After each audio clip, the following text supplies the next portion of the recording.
Olá, espero que todos estejam bem e agora vamos começar o nosso módulo 2. Já terminamos a parte da introdução, o módulo 1 do nosso estudo, e agora a gente vai começar a Jornada do Louco, no módulo 2.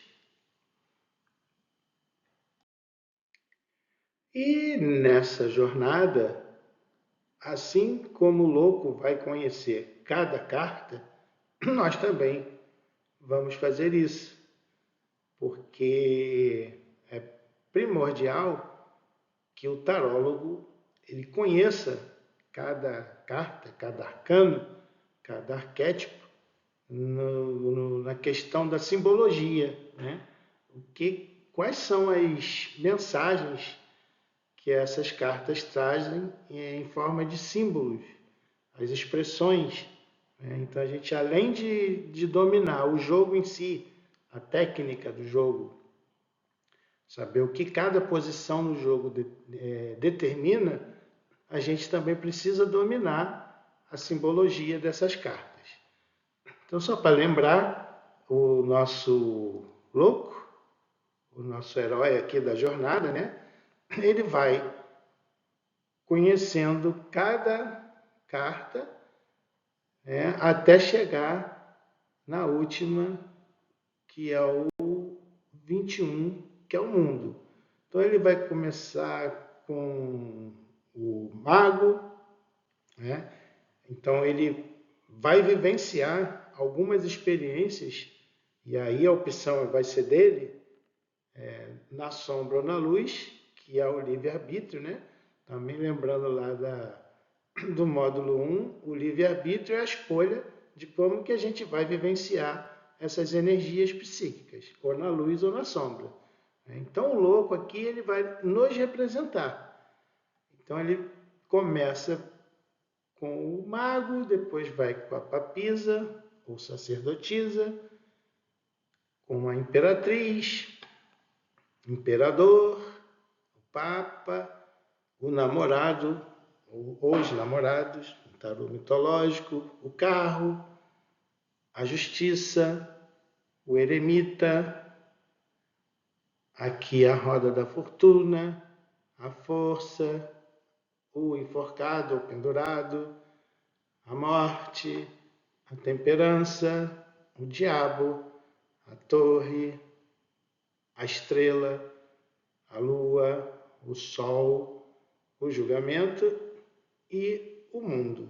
Então, quando ele chega no mundo, ele termina a jornada e o que se espera dele é que ele consiga, via o autoconhecimento, que ele realize com êxito o processo da individuação, que, como a gente já viu lá na introdução, a individuação é o retorno ao nosso todo, né? A nossa self. Então, a gente amplia a consciência e a consciência vai pegando o espaço do inconsciente e a gente se torna um ser totalmente pleno de nós mesmos.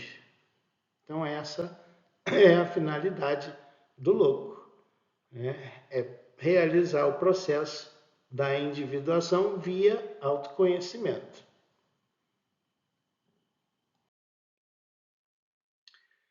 Eu trouxe essa tabela aqui para a gente começar a pensar em praticar alguns jogos, né? Então, o louco, quando ele conhecer cada carta, cada arcano, ele vai extrair dessas energias psíquicas, né, muito mais dados do que essa tabela aqui está nos fornecendo. Então, isso aqui é um resumo bem incipiente, mas o meu intuito já é colocar a gente em contato com todas as cartas para que a gente comece a mexer, né? E praticar naqueles modelos que eu passei para vocês lá na parte da introdução, né? O Peladan, a mandala astrológica, a cruz celta, os dois caminhos, a estrela de Nostradamus, né? As mandalas temporais. E aí a gente vai pegando essas palavras-chave que eu selecionei aqui de cada arcano, ressaltando que isso aqui é muito pouco para a gente realizar um jogo consistente, né? É óbvio que cada arcano vai trazer muito mais características do que uma palavra-chave na luz e uma palavra-chave na sombra. De qualquer maneira, eu acho que isso aqui, no primeiro momento, pode ajudar para a gente começar a lidar com as cartas. Então, o louco, na luz, eu peguei aqui uma palavra-chave. Se a gente fosse traduzir o louco numa palavra só, o que é muito pouco, repito, eu escolheria a palavra leveza. E na sombra, imaturidade. O mago, na luz, um guia. Na sombra, autossabotagem. Então, luz seria o aspecto positivo, né, da carta, e a sombra um aspecto negativo. Tá? A sacerdotisa, na luz, intuição, na sombra, passividade. A imperatriz, na luz, prosperidade, na sombra, obsessão. O imperador, na luz, comando, na sombra, rigidez. O Papa, na luz, seriedade, na sombra, conservadorismo. Os namorados, na luz, amor, na sombra, indecisão. O carro, na luz, triunfo, na sombra, impetuosidade. A justiça, na luz, equilíbrio, na sombra, frieza. O eremita, na luz, sabedoria, na sombra, solidão. A roda da fortuna, na luz, oportunidade, na sombra, instabilidade. A força, na luz, autocontrole, na sombra, cólera. O enforcado, na luz, renúncia, na sombra, impotência. Impotência diante de uma situação. A morte, na luz, renovação, na sombra, apego. A temperança, na luz, harmonia, na sombra, estagnação. O diabo, na luz, diversão, na sombra, manipulação. A torre, na luz, liberdade, na sombra, prisão. A estrela, na luz, esperança, na sombra, pessimismo. A lua, na luz, inspiração, na sombra, melancolia. O sol, na luz, plenitude, na sombra, orgulho. O julgamento, na luz, renascimento, na sombra, culpa. E o mundo, na luz, totalidade, na sombra, fracasso. Então, reforçando aqui que isso aqui é muito pouco para a gente fazer um jogo mesmo à vera, né? Mas o intuito aqui é já a gente começar a lidar, cada um no seu tempo, né? A mexer com as cartas, porque, como a gente falou, né, também lá na introdução, a teoria é que vai nos posicionar para uma prática consistente, né?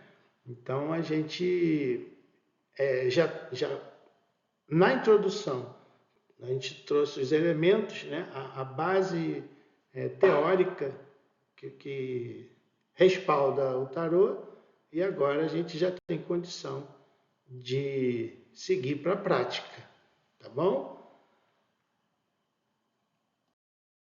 Então aqui está o nosso herói, o louco. Ele vai realizar essa jornada arquetípica.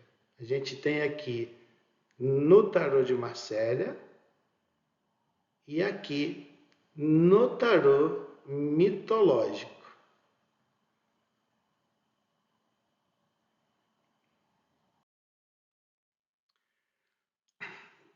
De cara aqui eu estou trazendo um questionamento, né? Ou melhor, eu estou estou trazendo um esclarecimento, porque isso é motivo de muita dúvida, né? Principalmente no início do estudo do tarô. Então, o louco é o único arcano que busca o autoconhecimento. Simbolicamente, o louco, que somos nós, é a única pessoa da jornada.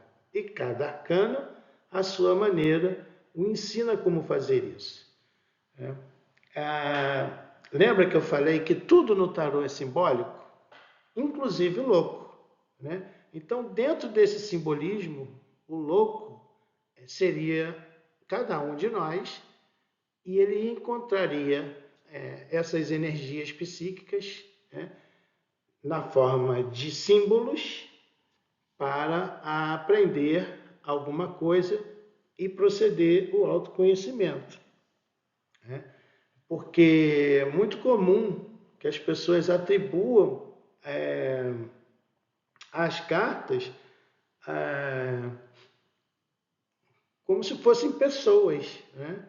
E essas pessoas buscariam o autoconhecimento não como símbolos. Então, assim, isso é muito importante. Já no início, a gente tentar assimilar isso de uma forma concreta. Tudo no tarô é simbólico, e dentro dessa simbologia, o louco seria a única pessoa, né, dentro dessa jornada. Na realidade, ele também não é uma pessoa. Né? No simbolismo dessa jornada, o louco seria uma pessoa que ele vai encontrando, se deparando com energias psíquicas, com arquétipos, com símbolos, e aí ele vai, se ele vivenciar isso de uma forma produtiva, ele faz esse movimento em direção ao autoconhecimento e em direção ao processo de individuação. Ok? E também aqui um esclarecimento importante é que o louco ele pode assumir duas posições nessa jornada. Né? Então ele é conhecido como louco zero ou como louco 22. Então, quando ele começa essa jornada, ele começa como louco zero. E quando ele termina a jornada e se depara com a carta, com o arcano 21, o mundo, então ele se transforma no louco 22. E aí ele está pronto para iniciar uma nova jornada como louco zero. Por isso que o louco não tem número, né? Porque ele pode ser 0 ou 22.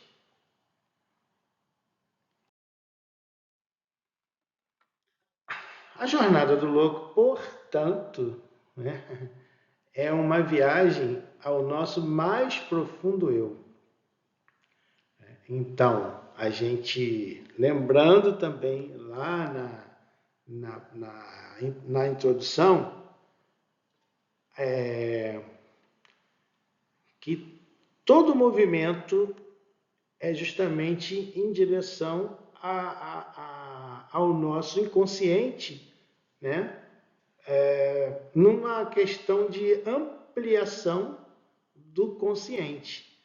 Né? Então a gente viu a questão do sagrado, da espiritualidade, da proteção espiritual. Então, para nós, né, vai ser aquele movimento relacionado com o termo relegere, né? Sempre para dentro, ao contrário do religare das religiões, que é um movimento para fora.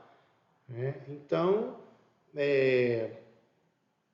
eu os convido para uma viagem ao mais profundo eu de cada um de vocês. E, portanto, boa viagem!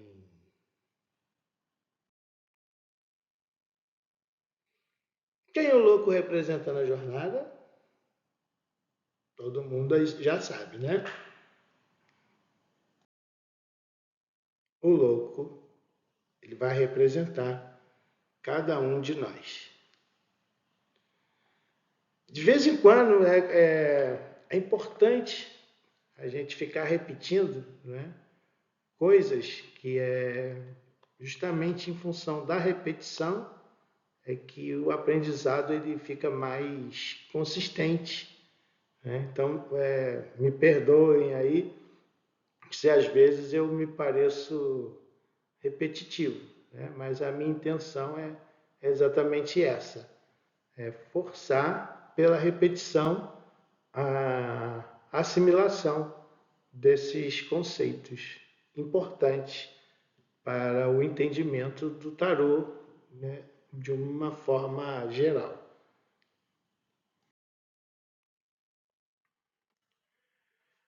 Nessa jornada, né, a gente precisa conhecer cada carta que o louco vai encontrar. Porque se o louco somos nós, e o louco vai precisar conhecer cada um, né, desses arquétipos, desses arcanos, dessas cartas, então a gente vai precisar conhecer cada carta da forma mais completa possível.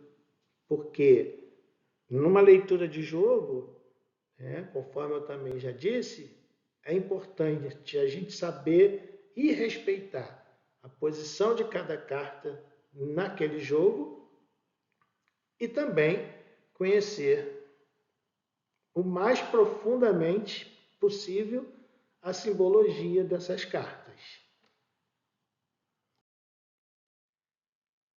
E se a gente precisa conhecer as cartas, né, eu lanço aqui uma pergunta. Como é que a gente conhece alguma coisa? No caso aqui, a gente precisa conhecer as cartas.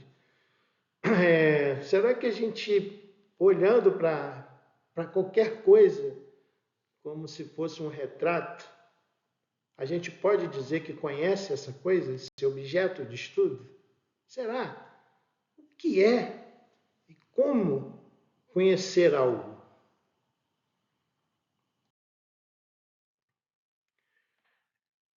Seja lá qual for o objeto de estudo, a gente só pode mesmo dizer que conhece, né, esse objeto se a gente estabelecer uma relação entre nós, que estamos pesquisando, né, procurando conhecer esse objeto e o próprio objeto.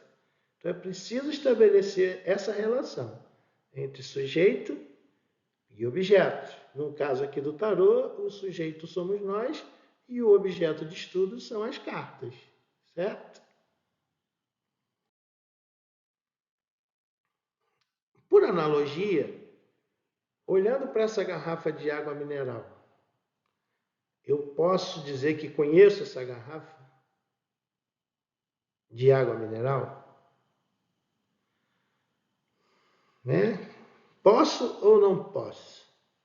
O que vocês acham?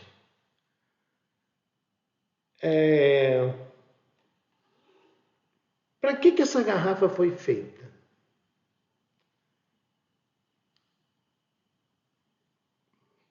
Para quê?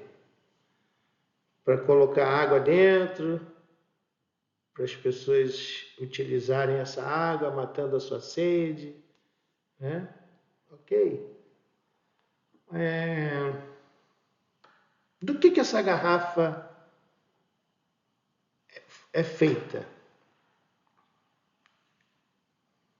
De plástico? Como é que esse plástico foi feito? né? Derivado do petróleo. Que processos tecnológicos entram nessa produção desse plástico, né? Quem produziu essa garrafa? Como que se deu essa produção a nível de relações sociais? Quem produziu essa garrafa recebeu algum dinheiro em troca? Algum salário? Foram homens? Foram mulheres? Será que essa garrafa foi realmente produzida para colocar água e para matar a sede de quem bebesse essa água? Ou será que ela foi produzida para dar lucro? Ou as duas coisas? Acho que numa concepção, numa determinação nuclear desses questionamentos, o principal é que ela dê lucro, né? Agora, se ela não servisse para matar a sede, também não seria viável essa produção, né? E o rótulo? Como é que foi feito esse rótulo? Quem fez? Foi numa agência de publicidade? Como é que foi? Então, reparem que quanto mais eu extraio, quanto mais dados eu extraio desse objeto, mais eu o conheço, né? Então, a princípio, olhando para a garrafa, se eu achava que conhecia, agora eu percebo que eu não conhecia. Ou melhor, que o que eu conhecia era um concreto aparente, não era um concreto real. E à medida que eu extraio, por meio de abstração do meu cérebro, né, essas determinações, ou seja, o que realmente determinam que esse objeto seja a garrafa, né, mas eu vou conhecendo esse objeto de estudo, né? Então, para eu conhecer alguma coisa, eu preciso sair de uma concepção de um concreto aparente para um concreto real.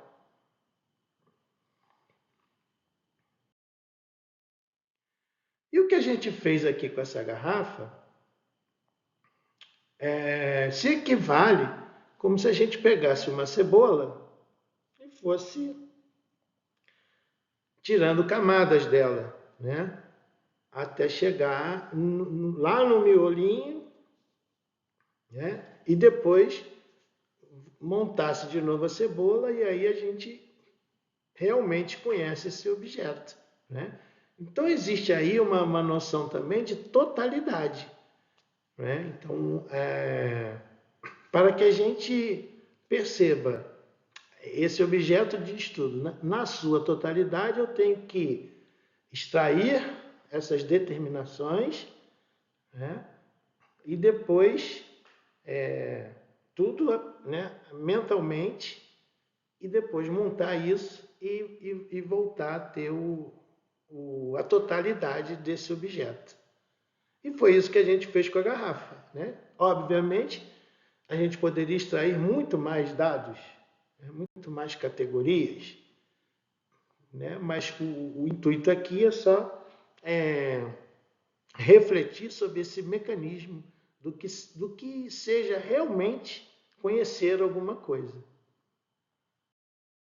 Então, a gente foi extraindo categorias, né, da garrafa, como se fosse uma cebola sendo descascada, e chegamos lá no núcleo, né, da cebola, e depois a gente remontou isso, e aí a gente, repetindo aqui, nós saímos de uma condição de um concreto aparente para um concreto real.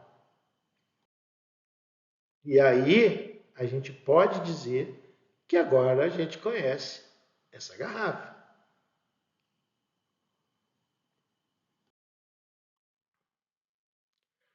Isso vale para qualquer coisa, para qualquer objeto de estudo, né? Então, aqui no nosso caso, o objeto de estudo são as cartas do tarô. Então, quando a gente se deparar com cada carta, como se fosse louco, né? A gente não vai conhecer esse objeto de cara. O que a gente vai estar vendo ali é uma situação de concreto aparente. E aí a gente vai ter que extrair dessa carta, desse símbolo, categorias, né? Abstraindo, né? na cuca e desmontando, né? esse arquétipo até o seu núcleo e depois montando novamente para a gente realmente conhecer essa carta. E a gente vai fazer isso, o louco vai fazer isso, nós vamos fazer isso, carta por carta. Então, nós vamos sair do concreto aparente, assim como a gente fez com a garrafa, e vamos para o concreto real. Só assim a gente vai poder dizer que conhece cada carta, né? Então, isso aqui é uma concepção muito interessante. Resumindo isso que a gente falou, conhecer algo é reproduzir esse objeto de estudo, né? Uma reprodução ideal na mente do movimento real que esse objeto possui. Nenhum objeto de estudo, dentro dessa concepção, vai ser visto como um retrato, né? Ele vai ter um movimento real, é um processo dinâmico, né? E isso aqui vai acontecer com cada carta. Então, conhecimento, para a gente, vai ser exatamente a reprodução ideal do movimento real do objeto de estudo. Marie está impossível aqui, né, Marie? Marie quer aprender a jogar tarô. Meu carrapatinho. Tá bom? Então, a gente não vai olhar as cartas do tarô como se fosse um retrato, né? Nós vamos abstrair mentalmente e vamos entender esse objeto como um processo de muito movimento, um objeto muito rico. E dele nós vamos extrair categorias, né? Através dessa mediação mental, para que a gente realmente passe a conhecer esses objetos, né, de estudo. Legal? Então, o que a gente envolveu nessa concepção são as mediações. Através das mediações, a gente foi descobrindo determinações desse objeto. E o conjunto dessas determinações representa as categorias e o todo, né, desse objeto, a sua própria totalidade. A gente pode fazer isso, repito, com qualquer objeto de estudo, né? No caso aqui, o nosso objeto de estudo não vai ser a garrafa, vai ser as cartas do tarô.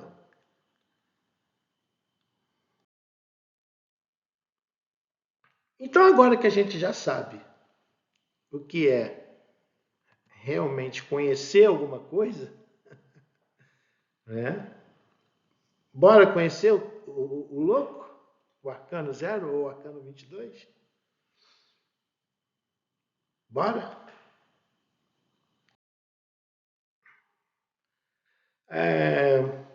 Eu fiz um curso certa ocasião, chamado A Jornada Lúdica, né, do Louco.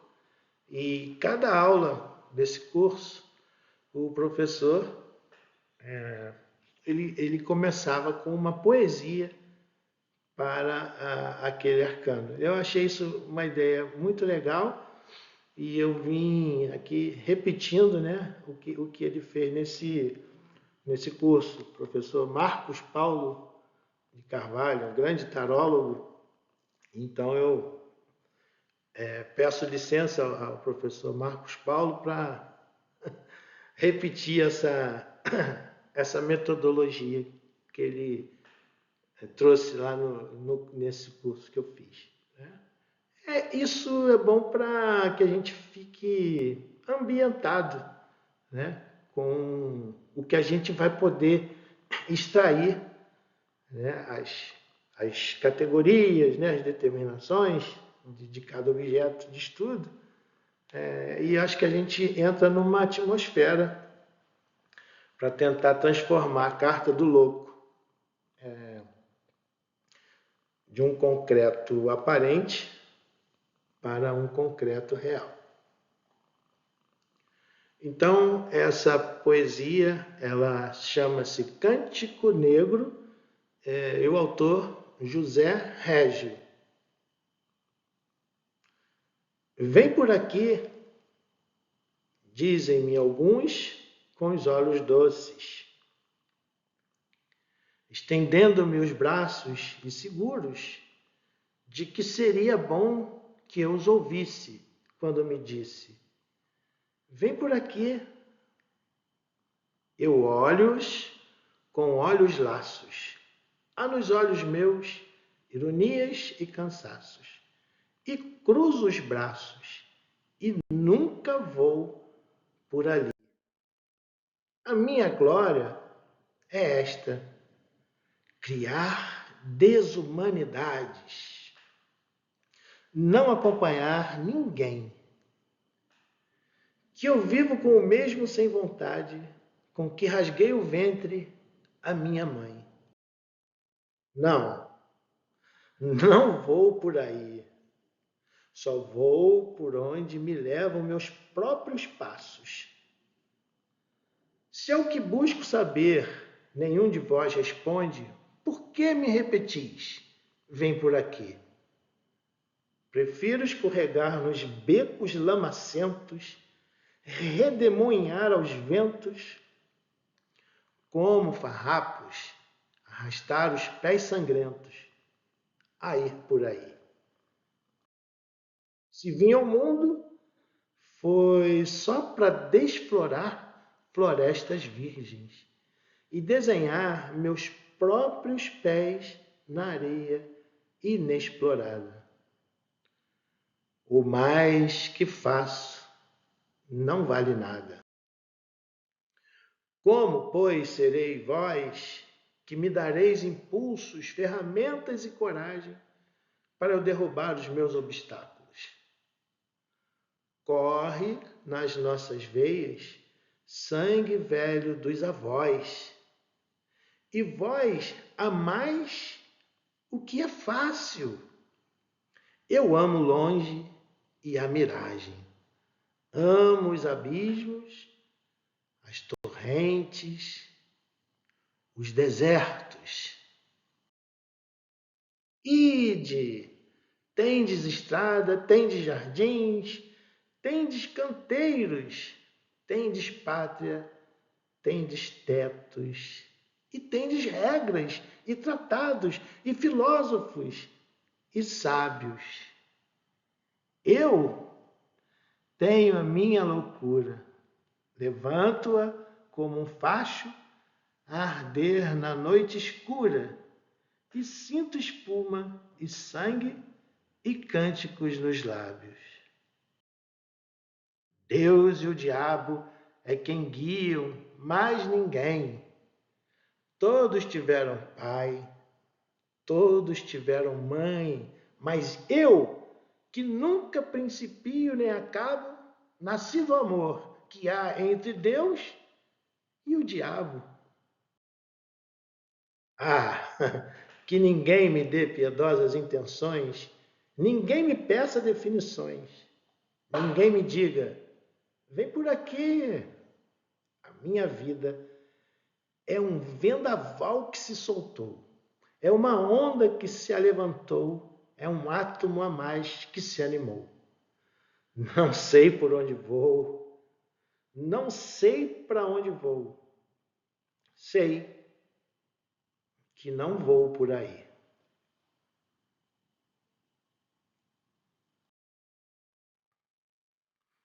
Então, o louco, né, o louco zero, é exatamente esse personagem aí desse poema, né?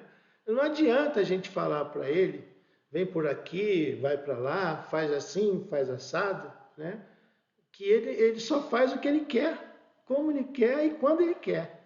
Né? Essa é uma das características que o louco traz, né? Simbolicamente nessa construção desse arquétipo. Né? A gente está trazendo do concreto aparente para o concreto real. Mais uma vez, o nosso herói. E aí, agora que a gente já sabe o que é conhecer alguma coisa, né? Olhando para essa carta e fazendo a mesma coisa que a gente fez com a garrafa, o que a gente pode extrair disso, né? Quais categorias a gente pode extrair, né? Mediante essas mediações, né? Que tipo de... O que a gente pode extrair na cuca, né? De uma forma abstrata, que transforme isso aí como se fosse um retrato num um concreto real, né? Então eu procurei fazer esse exercício e vocês vão fazendo comigo, né? Procurando, olhando para essa carta, imaginando que o movimento real desse objeto, né? Para que a gente consiga, né, extrair ao máximo e passar então a conhecer esse objeto. Né? Repetindo que para conhecer alguma coisa, a gente precisa entender que conhecer, né, é a reprodução ideal do movimento real desse objeto. Então vamos lá. Eu olhei para essa carta e me veio na cabeça, estou abstraindo mentalmente, eu quero conhecer esse objeto de estudo, um andarilho, né?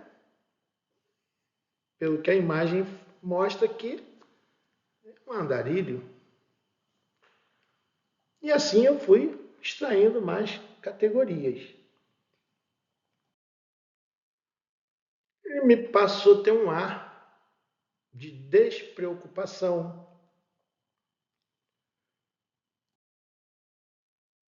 Ele não olha para o chão, né? Que está aqui, ele está olhando meio para o alto, né? Para frente. Me parece alguém de poucas posses materiais.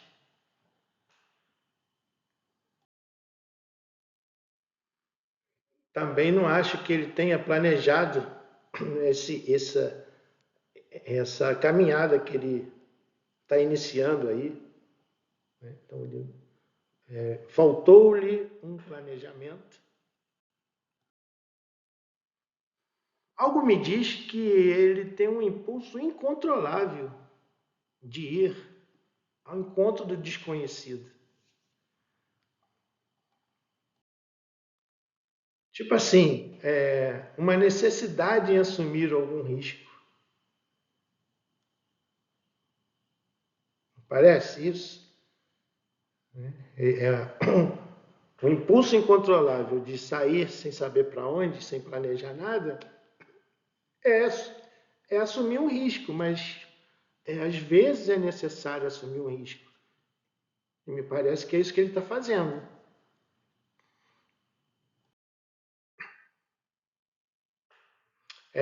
Olhando para ele, me trouxe essa sensação de movimento.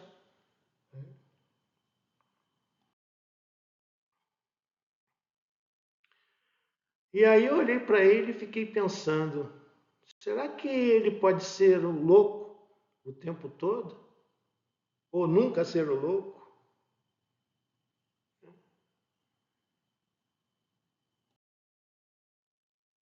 Eu achei ele meio irresponsável.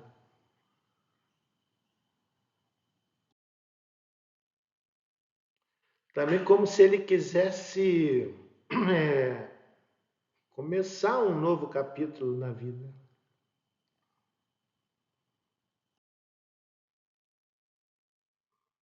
Como fala lá na poesia, fazer o que quer, vai para onde quer, né? Quer saber como que ele vai, quando que ele vai, né? Eu também lembrei. O pessoal fala que dezembro é o mês do louco, né? Quem nunca, né? Alguém aí já comprou alguma coisa, cara, com a certeza que vai dar para pagar? É bem a cara dele, né?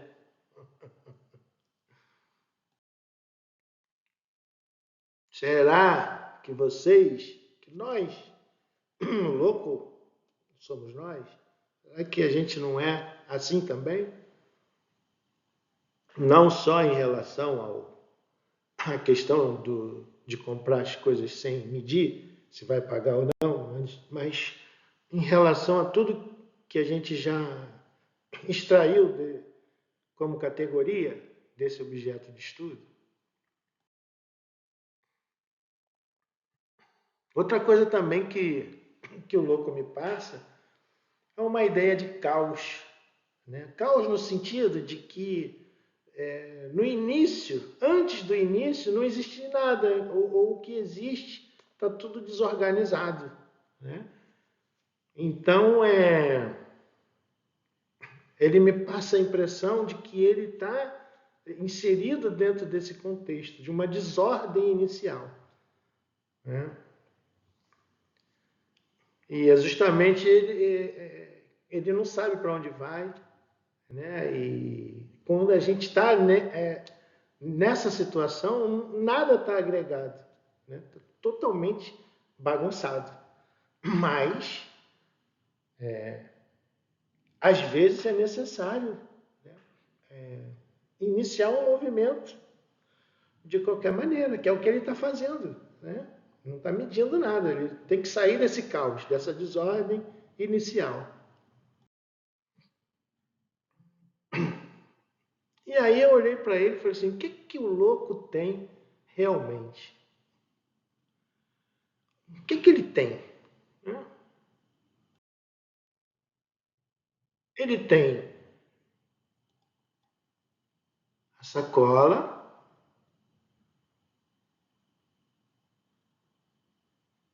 e a liberdade dele. Foi a resposta que eu dei para essa pergunta.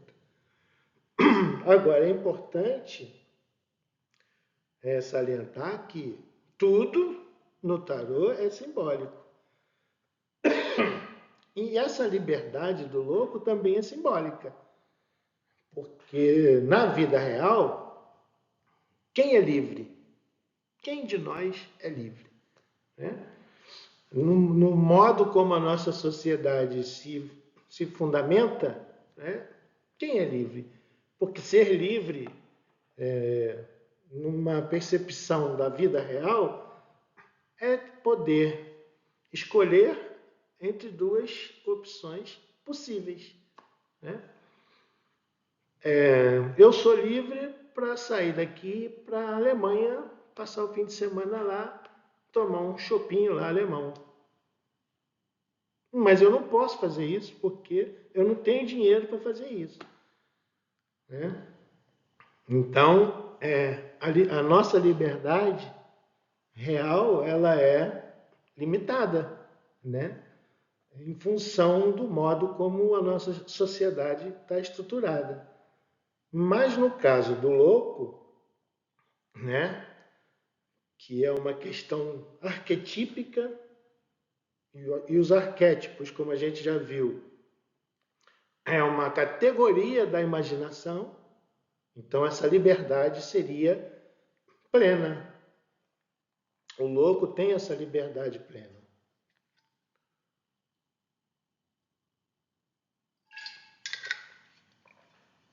Molhar o bico aqui que está seco.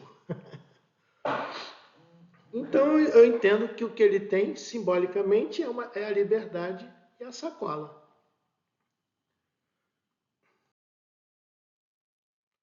E aí me veio a pergunta: o que ele carrega nessa sacola? O que tem ali dentro? Me parece que o que tem ali dentro é tudo que ele precisa, né? Ele não pegou mais nada? É, ele traz ali tudo que ele precisa. Só que, como ele está saindo do caos, o que está ali dentro está tudo misturado, né? Então ele tem que, simbolicamente, quando ele abrir essa sacolinha, organizar isso que está bagunçado, né? E ele tem tudo que ele precisa, mas ele não sabe disso. Ah, não sabe. Olhando para ele não sabe.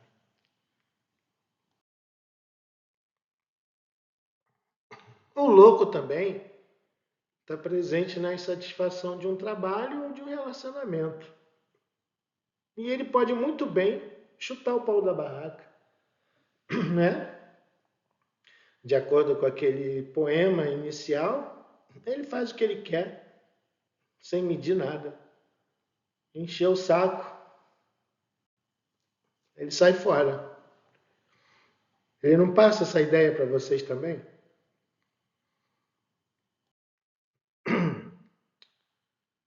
Então, ele possui um forte senso de liberdade. Isso pode ser muito positivo, né? Porque tudo para ele está por construir. Tudo para ele está por construir.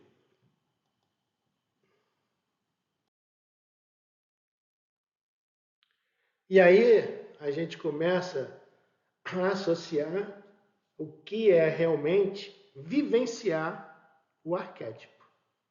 Sem o louco em nós não temos capacidade de começar nada novo. Não é verdade?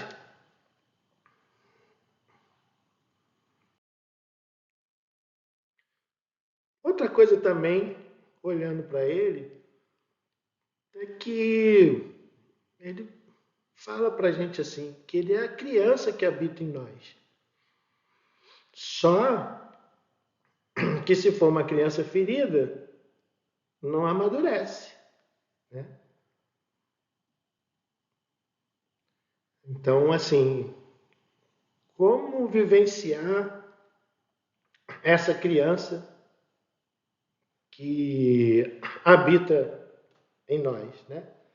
A gente vai ser uma criança pirracenta, melhor dizendo, vai embirrar ou não, né? Tem criança que não é pirracenta. Então, quando a gente se depara com um fato qualquer na vida que nos desagrade, a gente vai fazer pirraça? Qual vai ser a nossa reação em função do fato? Isso a gente pode controlar. O fato a gente não pode controlar, mas a nossa reação ao fato a gente pode. E é uma grande dica, né? É você pensar diante dos fatos que lhe desagradam, como vai reagir. Isso é a única coisa que, no contexto do ocorrido, Está no seu controle, no nosso controle.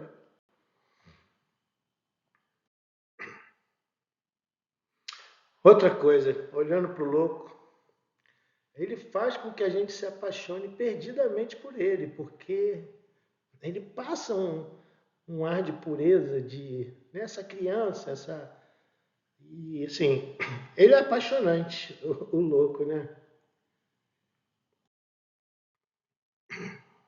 É um herói que percorre uma jornada cheia de aventuras e crescimento.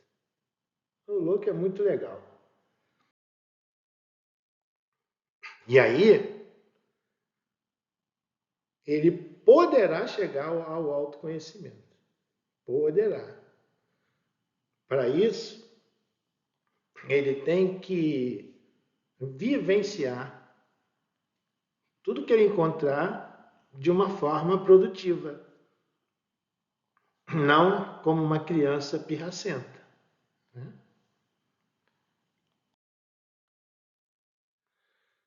Ele segue indiferente à fama, à glória, ao poder, isso para ele não tem valor. Ele só quer ser livre. Né? Por onde ele passa, ele deixa seu encanto, né? Seu perfume.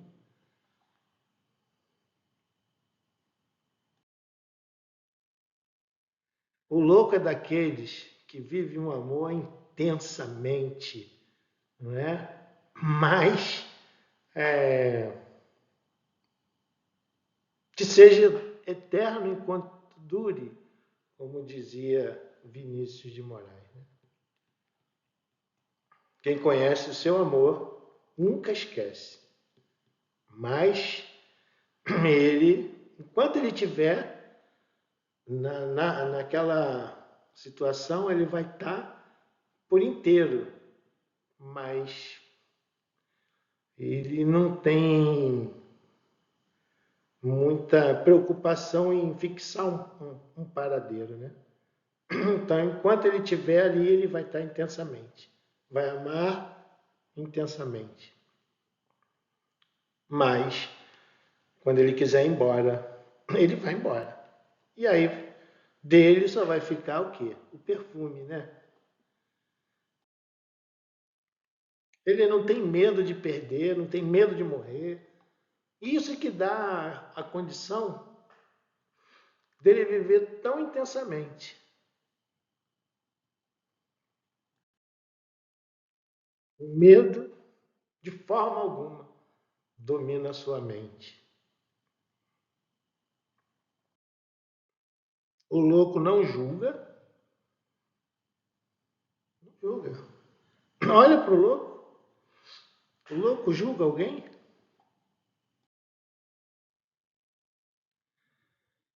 O louco nos empurra ou para voar ou para cair no abismo. Mas ele não vai ficar parado. E ele não quer que a gente fique parado. Como nós somos ele, né? A gente, em determinadas situações na nossa vida, quando o caos se estabelecer, a desordem, né, a gente vai ter que se mexer.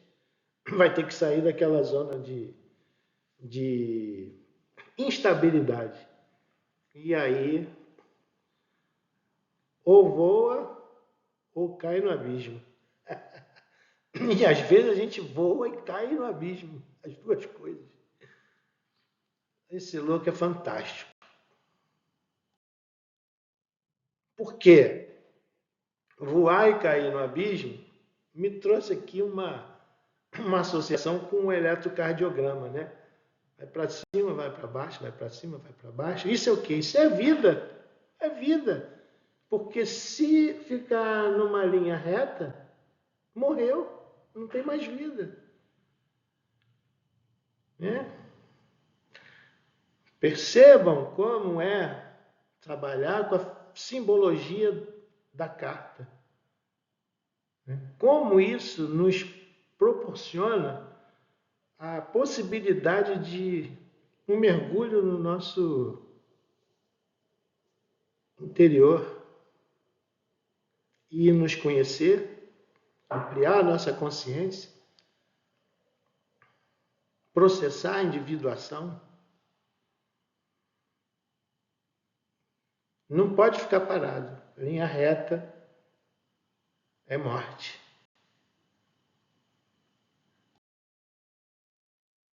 Certamente, em algum momento de sua vida você se entregou sem medo, ou para alguém, ou para uma causa, ou para um projeto, que é o que o louco faz. Ele se entrega simplesmente, de corpo e alma.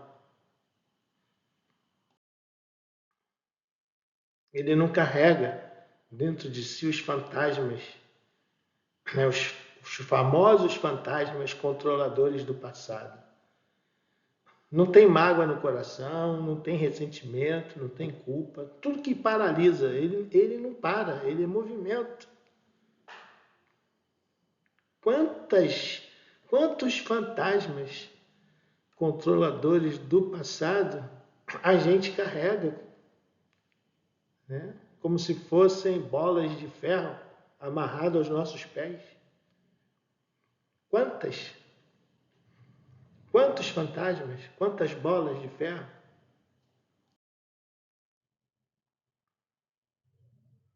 O louco gosta da vida e a vida gosta de quem gosta dela.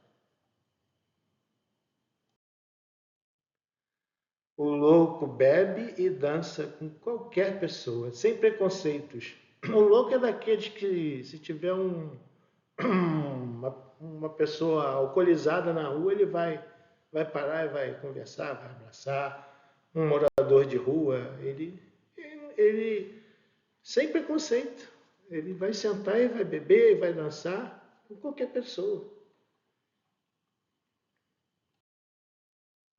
Ele se permite viver as experiências.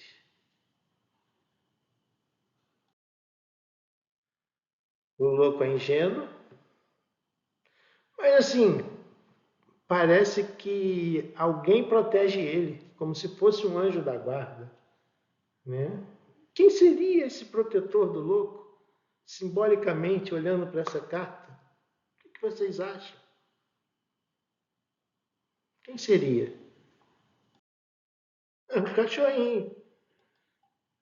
O cachorro do louco representa aqui o, o pouco de consciência que ele tem, né? O instinto, né?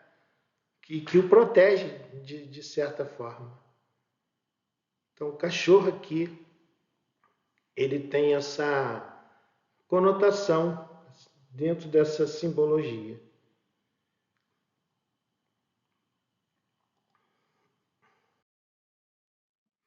Então, o cachorro também vai representar os instintos do louco.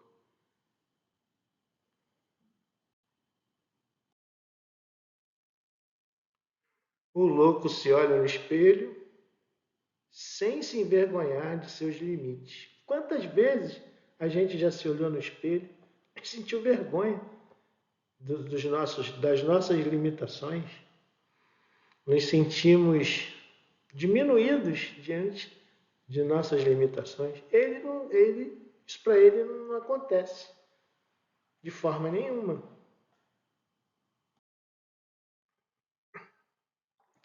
Só para lembrar que o louco somos nós.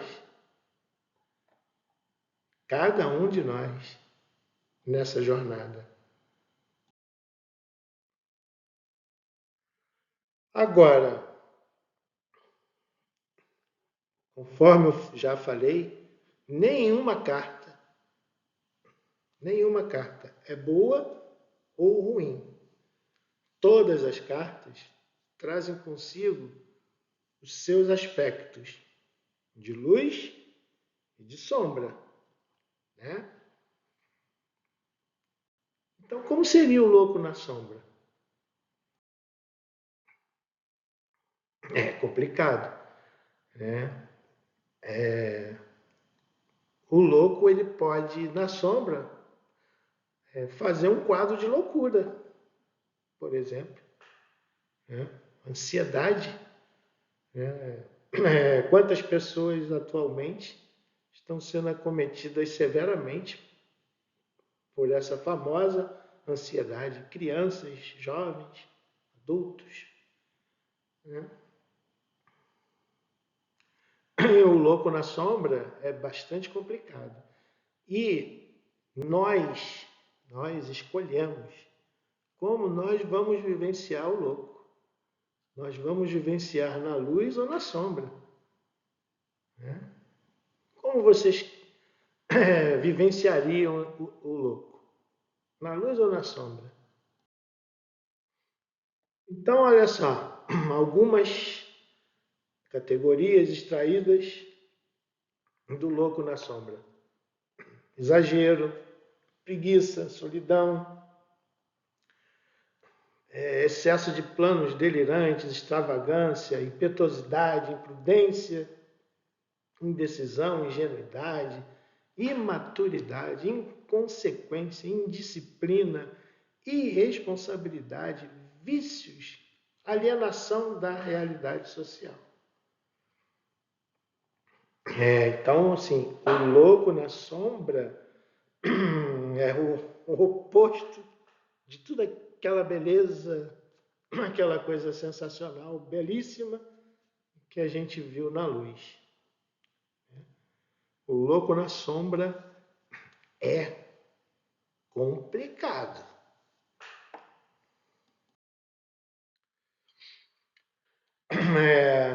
Eu trouxe aqui, só para a gente dar uma mexida com ele, com o louco, fazendo parte de uma leitura de jogo. Né? Na Cruz Celta, nós temos 10 cartas. Né? Cada carta aqui tem um significado. Não vamos nos preocupar muito com isso agora, porque a gente vai fazer, ao longo do curso, práticas de jogos. Mas agora eu quero chamar a atenção para essa posição aqui, ó, posição 2. A posição 2 é o que está atrapalhando. Então vamos supor que a gente esteja fazendo um jogo para um consulente. E o louco apareça nessa casa 2. Então a casa 2, ela obrigatoriamente tem que ser lida na sombra, na cruz celta. Então o louco na sombra, a gente já viu que boa coisa não é, né? Então ele está atrapalhando principalmente o que a carta 1, que é a situação do jogo, né? O impulso, né? Algo que quer aflorar no aspecto luz, e a carta que está na posição 2 atrapalha, bloqueia, corta esse movimento. Então aqui, nessa simulação, a carta que está na posição 1 é a carta da estrela. E o louco está aqui cortando. Então a carta da estrela, que está na luz, querendo se expressar simbolicamente para ser vivenciada na luz, ela fala basicamente de uma esperança, né? Como uma estrela que brilha no céu, mostrando a direção, o norte a ser seguido. E o louco, na sombra, ele é o contrário, ele não tem nada a ver com o movimento. Então ele está... É uma energia psíquica que está atrapalhando essa pessoa de realizar um movimento na direção de um norte que ela precisa na vida dela, né? Então, aqui só para a gente começar a se ambientar na aplicação prática de uma carta num jogo.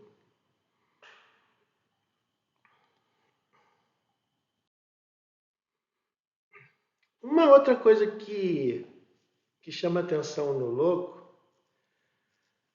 é que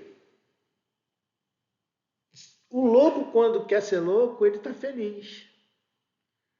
Mas, e se o louco não quiser ser um louco? Quiser ser um executivo, por exemplo? Né? Ou o contrário, se um executivo quiser ser um louco, quantos executivos largam tudo, né? E vão viver uma vida simples, né? Completamente em relação aos seus valores, né? Completamente diferentes. Então, quando a gente está alinhado no nosso pensar, no nosso sentir, no nosso agir, seja do jeito que for, ou como um louco, ou como um executivo, tá tudo ok. O problema é quando isso está distorcido e está desalinhado, né? Então, o louco, quando ele quer ser um louco, ele vai estar bem, né? Ele vai estar expressando-se no seu aspecto luz.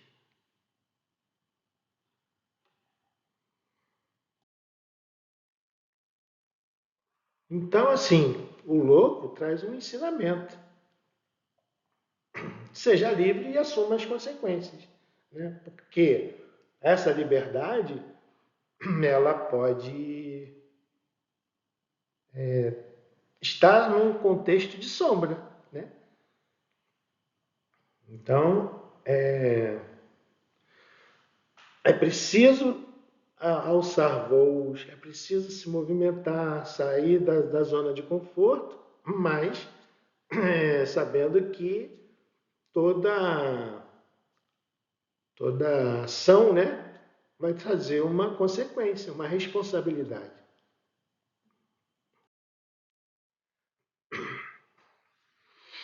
Então, eu trouxe aqui um pequeno texto para a gente refletir acerca dessa questão da liberdade como uma coisa, como um idealismo e como um realismo, né? Como aquele exemplo que eu dei de ir para Munique tomar uma cervejinha. Então aqui eu escrevi o seguinte: o grande ensinamento que esse arcano traz é: seja livre e assuma as consequências. Quando assumimos as consequências, desde que respeitemos o próximo, não há problema nenhum. Cabe ressaltar que no mundo real, material, a liberdade no âmbito do ser social só ocorre quando é possível escolhermos algo dentre duas ou mais opções factíveis, né? No caso, ir para a Alemanha tomar um chopp, para mim não é uma opção factível, né? Eu sou livre para pegar um avião, ir para Paris e fazer um piquenique na Place de Vosges, mas não posso porque não tenho dinheiro para isso. Essa liberdade que o louco traz só existe na sua essência. Tudo no tarô é simbólico. E essa liberdade, ela fala exatamente da essência do louco, que é a nossa essência. A nossa essência, pelo que a gente viu no módulo 1 da introdução, o que seria? A self, né? A nossa totalidade, que é para onde a gente quer ir, né? Mediante o autoconhecimento que nos torna possível realizar o processo da individuação.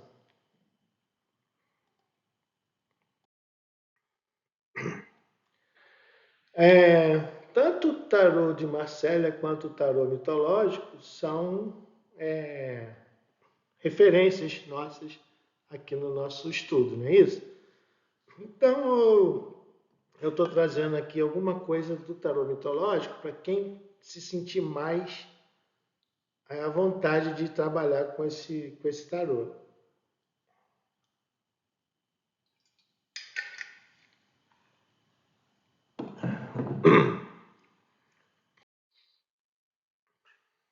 Então, no tarô mitológico, cada arcano vai estar representado por um deus, por um personagem da mitologia grega. E no caso do louco, quem representa aqui é o deus Dionísio. O deus Dionísio era reconhecido como o deus do vinho, das festas, do teatro e da alegria. Bem a cara do louco, né? Ele estava muito relacionado com a alegria humana durante as festas e com o ato de se embebedar com vinho. Era conhecido como filho de Zeus e de uma mulher mortal chamada Semele.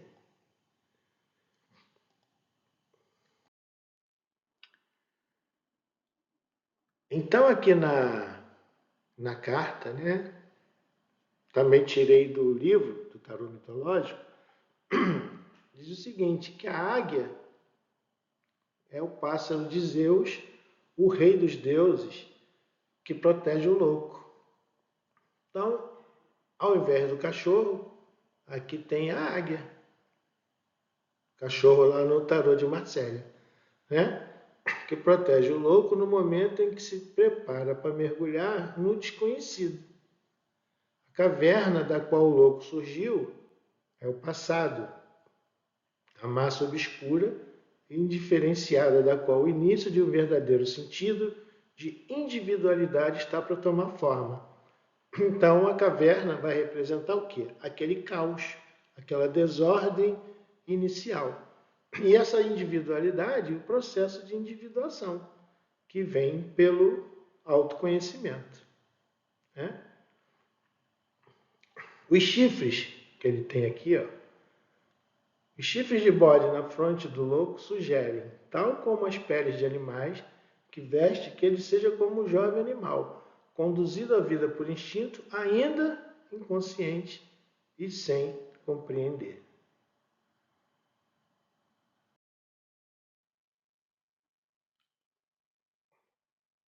Percebe como a gente já está realizando essa transformação? Né? O que realmente significa conhecer algo?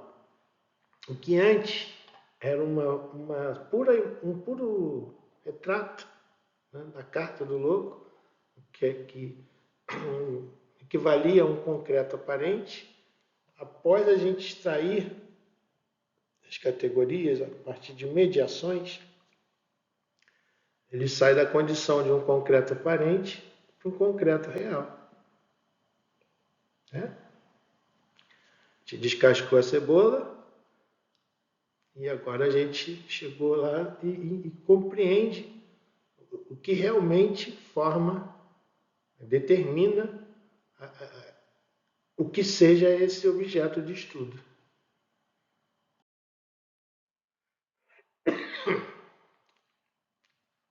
Lembrando então, né, da cebola que a gente descascou, que no caso foi o louco,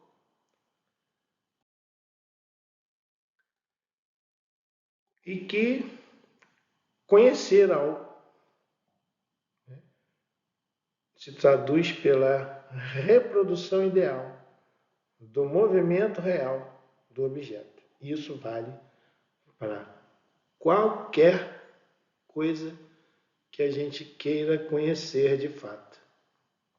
Então, não basta olhar para o objeto. Né? A gente precisa fazer esse processo. Né? Extrair do objeto categorias, né? Abstrair na cuca e entender esse movimento real que o objeto faz. Mediações, determinações, categorias e totalidade. O objeto é um todo que, por meio de mediações, ele é formado por categorias que, na realidade, se traduz pelo conjunto de determinações. Como o nome já diz, o que determina que aquilo seja o que realmente é.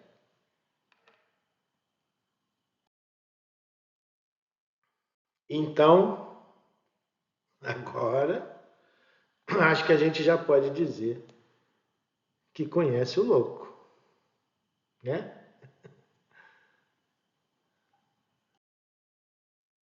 E aí, como o louco chegou para você?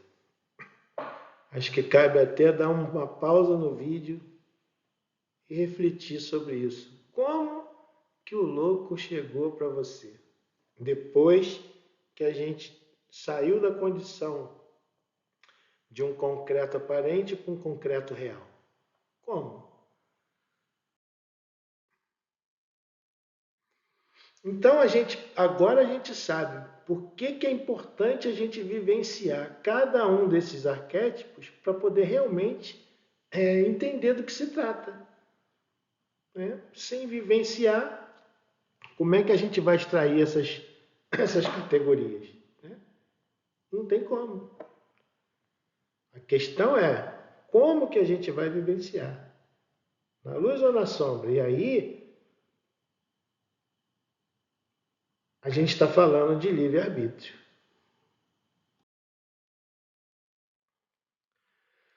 No final de cada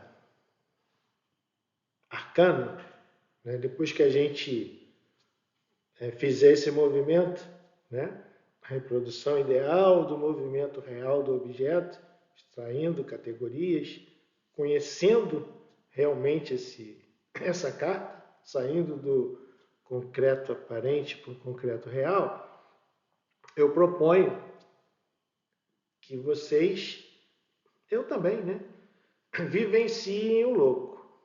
A gente vai vivenciar todas as cartas que a gente for estudando. Como hoje a gente está estudando o louco, a proposta é que a gente vivencie o louco. De que forma? Eu sugiro que você analise e vivencie o louco, dando-lhe vida, tornando-o íntimo e identificando o que você tem em comum com ele. Acho que é um bom exercício.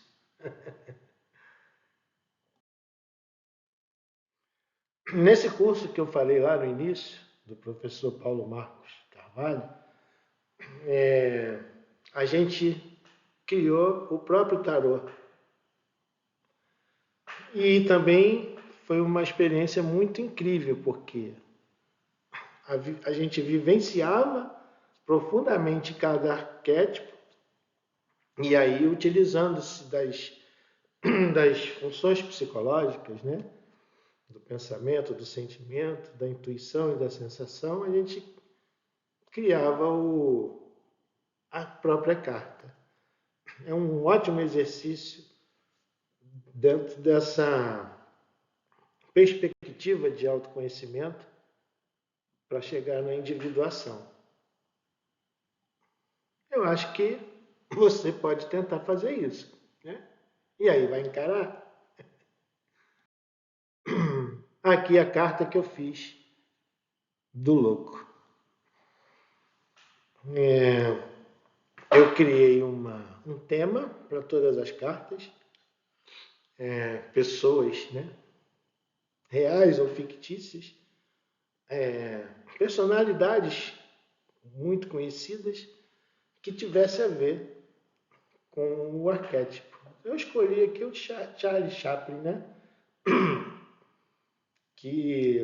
Cujo personagem me lembrava muito do que o louco trouxe para gente hoje.